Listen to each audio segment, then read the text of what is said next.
Wow. Just ruled. Wow!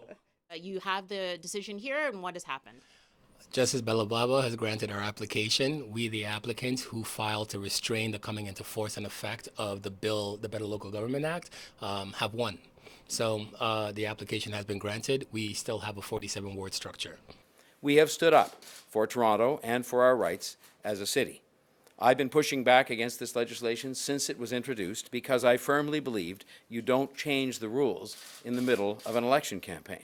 I believe this judge's decision is deeply, deeply concerning, and the result is unacceptable to the people of Ontario. We have instructed our legal counsel to immediately commence appeal proceedings to the Ontario Court of Appeal. I have already called an emergency meeting of my cabinet to discuss this response, and I have notified the Lieutenant Governor our intention to bring back the legislature back this week.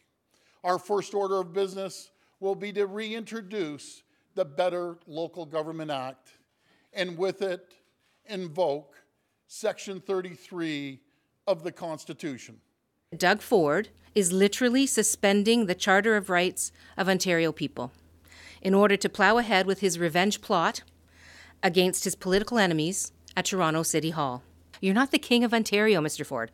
You may have been elected with a majority government, yes, but we are living and functioning in a democracy, and you better look it up. Earlier today, the Premier made it clear that he will invoke the notwithstanding clause to push ahead with Bill 5, following Justice Edward Balababa's ruling that the province's process, which lacked any public input whatsoever, is wrong and contrary to the Charter of Rights and Freedoms.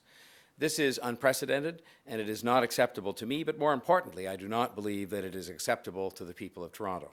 To use an oversized hammer, to abridge the Charter of Rights and Freedoms of our country, as if the matter of how many councillors we have for this election is some sort of a national emergency involving the overriding of fundamental rights, is a mistake. It's a mistake in terms of democracy. It's a mistake for him. It's not my place to give him advice, I guess, but I will say that I think it's a mistake for him in the long term.